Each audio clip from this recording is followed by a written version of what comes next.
Allô, allô! Bienvenue à La Balado en attendant de trouver une job. Moi, c'est Julie et je suis accompagnée de mon collègue Alexandre et de notre invité Richie du Centre de formation générale aux adultes Tétroville. Aujourd'hui, on vous propose un échange sur le thème de la persévérance scolaire. Donc, les gars, je vous laisse la parole. Merci beaucoup, Julie. Comment ça va, Richie? Ça va très bien et toi? Oui, ça va super. Donc, raconte-moi un peu ton parcours scolaire jusqu'à maintenant, Richie. Dans le fond, mon parcours scolaire, c'est vraiment que du primaire, c'était quelque chose de très standard. On a fait les écoles, j'étais un élève un peu turbulent dans ces heures, mais sinon, le primaire s'est bien passé. C'est vraiment au niveau du secondaire où j'étais un élève un peu plus, comment je pourrais dire, dans les classes spécialisées. Ouais. Parce que déjà là, je rentrais avec des lacunes. Et les lacunes n'ont pas été réglées, ça a juste été accumulé. Qui veut dire que plus ma turbulence, mon manque d'écoute et tout, j'ai juste drivé dans ce sens-là, qui veut dire des classes d'accueil. Ouais.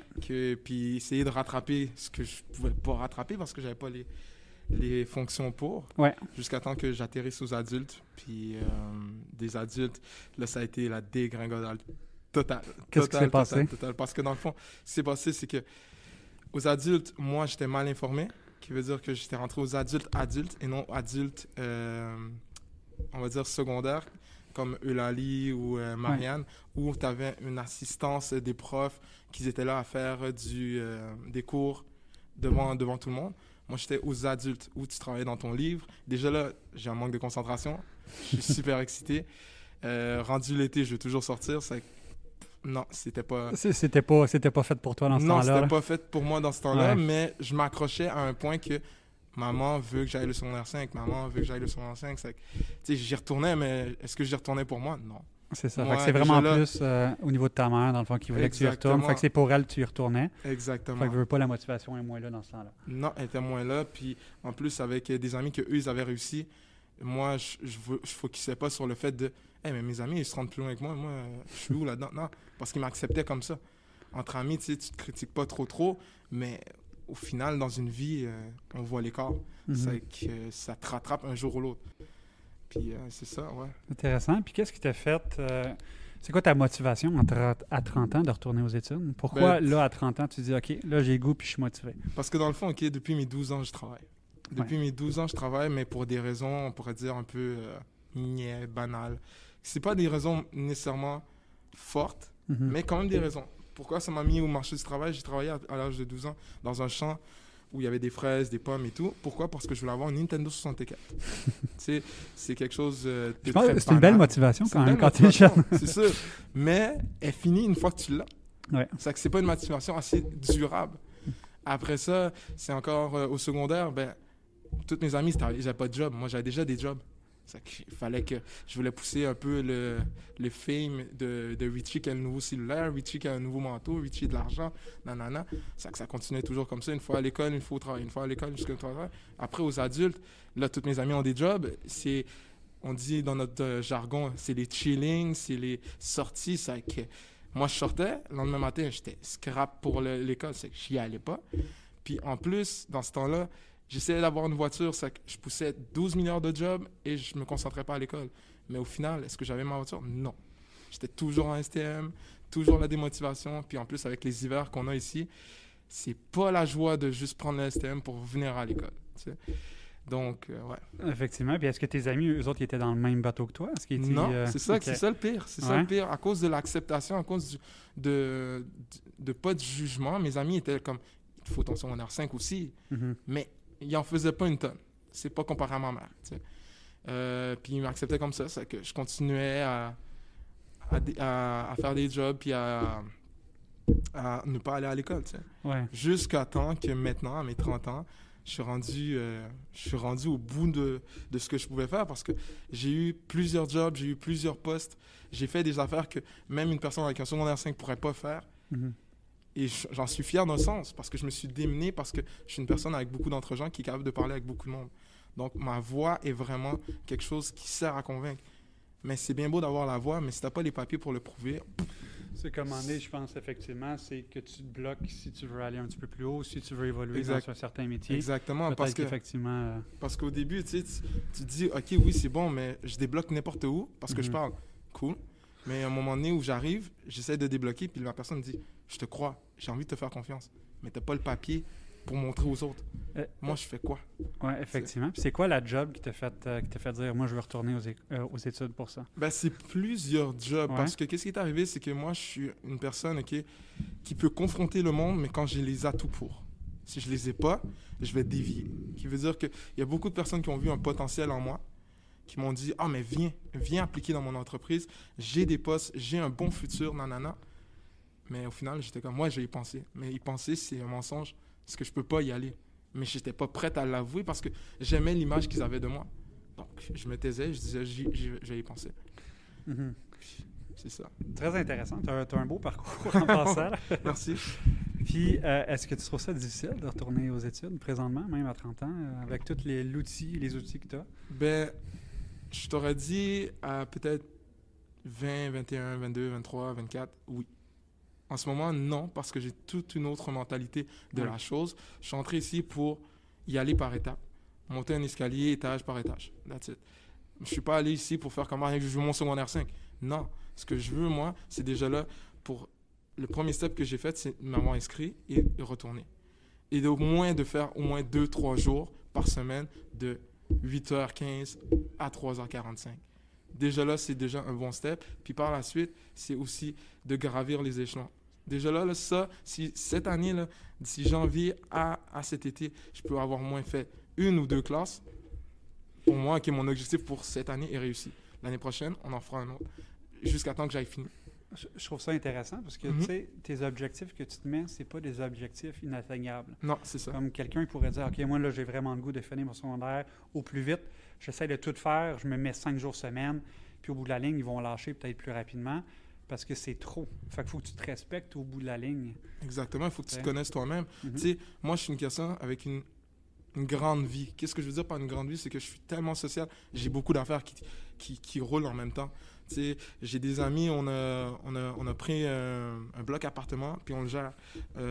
J'ai d'autres projets que je veux faire aussi, qui vont peut-être aboutir.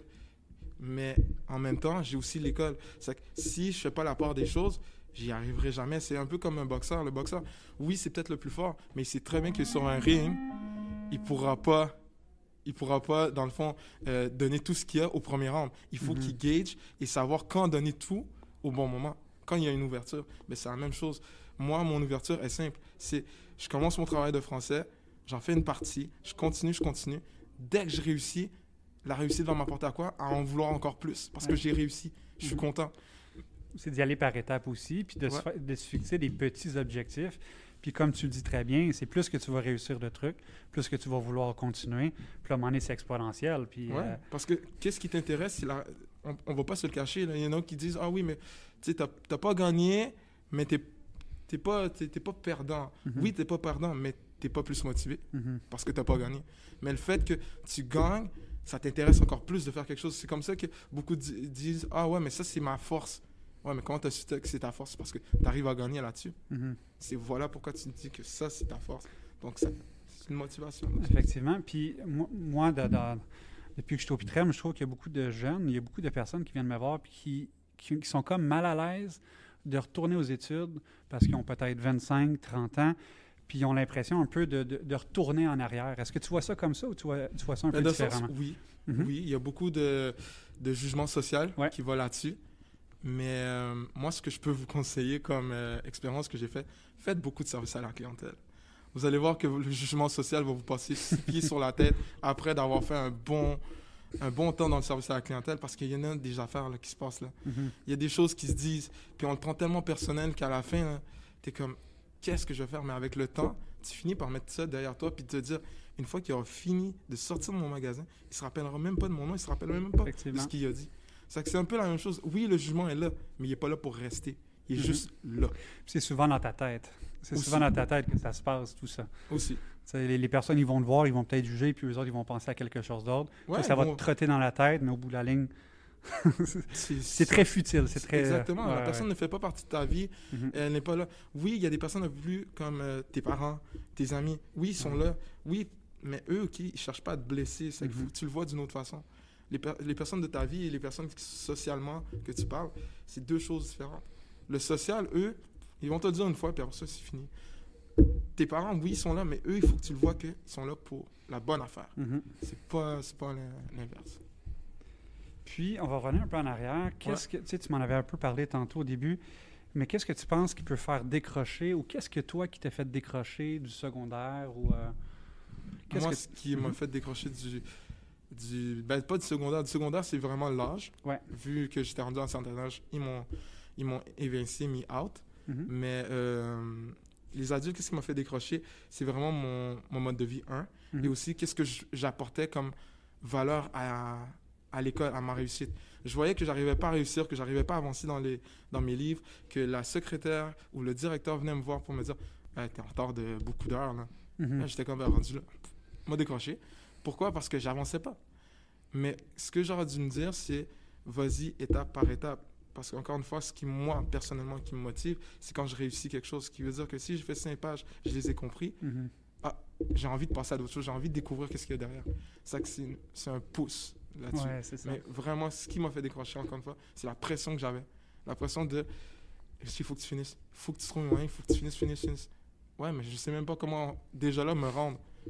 Qu'est-ce que tu veux que je finisse? Mhm. C'est pour ça que je dis aussi que quand je suis revenu à 30 ans, je suis revenu avec une autre mentalité qui est vas-y comme ça vient. Si tu peux donner 2 jours, donne 2 jours, mais pousse, puis that's it. J'ai l'impression, effectivement, tu as l'air très mature. Tu as l'air d'avoir une certaine maturité, puis tu donnes vraiment pas beaucoup de pression. J'ai l'impression que c'est ça qui va te permettre d'aller jusqu'au bout. Ouais, ben moi, je mise là-dessus. Ouais. Parce que ma maturité, je l'ai gagnée avec les années, oui, mais avec aussi les travaux que j'ai eus. Tu sais, j'ai travaillé dans les cellulaires pendant 4 ans. Mhm. J'ai fait 2 ans comme employé, mais par la suite, j'ai monté comme gestion. La gestion m'a apporté beaucoup. Et m'a aussi, vraiment, là, le game changer de toute ma vie, je trouve, c'est vraiment ça. Le moment que j'ai été en vente. Pourquoi en vente? Tout simplement parce que ta paye dépend de ton rendement. Mhm. C'est que si tu ne rends pas la marchandise, tu n'as pas de paye. Moi, c'était vraiment ma commission qui faisait un changement. Oui, j'étais payé salaire minimum, mais ma commission me donnait encore plus. Donc, ça me donnait de l'argent pour donner à ma mère, ça me donnait de l'argent pour me divertir, me donnait de l'argent pour m'habiller. C'est que si j'arrivais pas à faire ma commission, j'étais bloqué. Puis pendant 1 an, là, j'étais bloqué là-dessus, jusqu'à temps que je rencontre un autre employé, que lui, il avait la twist. Il me disait tout simplement, qu'est-ce que tu en as à faire de qu'est-ce que l'autre va penser? Demain matin, il t'aura oublié. Vas-y, fonce, t'as rien à perdre, t'as tout à gagner. Ça t'a aidé? Ça m'a vraiment aidé. Ouais. Parce qu'avant, je disais juste « Bonjour, monsieur » et j'attendais qu'il vienne vers moi. Maintenant, c'est « Bonjour, monsieur, vous cherchez pourquoi? Qu'est-ce que vous voulez aujourd'hui? » « Ah non, je ne suis pas intéressé. » Mais je ne parle pas de cellulaire, monsieur. Mais juste comme ça. Qu'est-ce que vous cherchez? Ah, je cherche un concours. Ah ouais, non. Ben, tu sais, je passais de fil en aiguille et c'était fluide, directement. C'est intéressant qu'est-ce que tu apportes parce que, tu sais, il y en a qui vont peut-être travailler jusqu'à effectivement 30 ans, 35 ans dans des jobs, puis au bout de la ligne, c'est pas perdu. Tu as gagné beaucoup d'expérience, puis ça peut t'amener peut-être à te découvrir. Tu étais peut-être juste pas prêt dans ce temps-là, à 20 ans, de finir ton secondaire ou aux adultes. Peut-être que là, tu as pris de la maturité, c'était ton chemin qu'il fallait que tu fasses. Tu as appris beaucoup de trucs, puis au bout de la ligne, il n'est jamais trop tard pour venir aux études. Il n'est jamais trop tard pour venir aux études parce que dans le sens, OK, tu sais pas c'est quand, comment je pourrais dire, tu sais pas comment ta vie va finir. Tu sais, on ne sait pas comment ça va finir, mais tu sais comment tu peux en faire une vie que tu vas aimer. Tu sais, oui, tu retournes maintenant, tu sais comment c'est difficile, and so what? Tout est difficile dans la vie. Tu commences une première job, c'est difficile. Faire une première rencontre, c'est difficile. Tu connais pas la personne, tu connais pas ton travail, tu connais pas dans quoi tu t'embarques. Tu sais que tu t'embarques dans quelque chose, mais tu sais pas. C'est que pourquoi tu es plus motivé à je vais affronter les problèmes du travail, mais tu n'es pas plus à motivé sur je vais affronter les problèmes de l'école. C'est la même affaire. C'est juste qu'on le voit pas de la même façon. Et voilà pourquoi on n'est pas motivé. Tu sais, si je te donne une petite anecdote, c'est très simple. Ma mère, OK, c'est une fervente de l'église. Moi, je déteste ça pour mourir. Me réveiller à 8 h du matin, je trouve pas ça avoir un sens pour aller à l'église. Tu sais, rendu le dimanche, bizarrement, j'étais fatigué. Mais le samedi, à 6 h, j'étais devant ma TV. Tu vois, c'est une question de motivation et de changer la donne, de penser d'une autre façon sur, comment je peux dire, ce que tu veux faire. T'aimes pas l'école, mais trouve quelque chose que tu vas aimer à l'intérieur de l'école.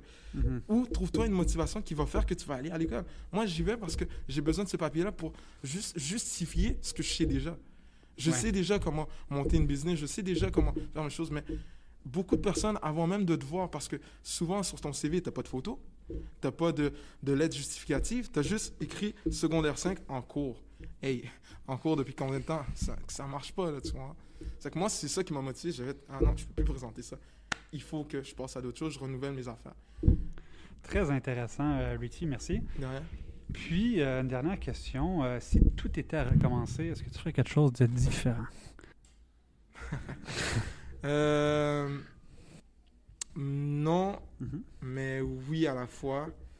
Parce que souvent, quand tu es jeune, en tout cas, dans la culture immigrante, ce que j'ai remarqué, c'est que les parents nous ont inculqué à se fier à eux et à se fier aux adultes. C'est toujours les adultes qui ont raison. Ne parle pas quand les adultes parlent, nanana. Mais des fois, nous, comme enfants, si on s'écoute, on a aussi raison. Mais on ne prend pas le temps de s'écouter, puis on ne discute pas aussi avec les parents. Moi, la seule chose que j'aurais peut-être changé, c'est si j'avais l'intelligence que j'ai maintenant, j'aurais peut-être plus passé du temps à travailler sur moi-même. Qu'est-ce qui ne fonctionne pas? Et non pas juste, ouais, je suis hyperactif, il me faudrait du Ritalin. Ah oui, non, tu as raison, il faut...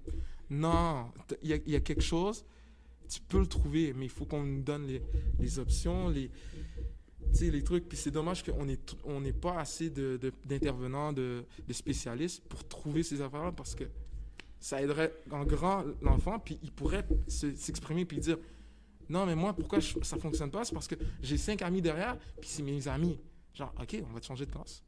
Tu sais, faire des tests, genre, il a raté son examen. OK, demandez la copie au prof, faites-lui faire l'examen, mais à part.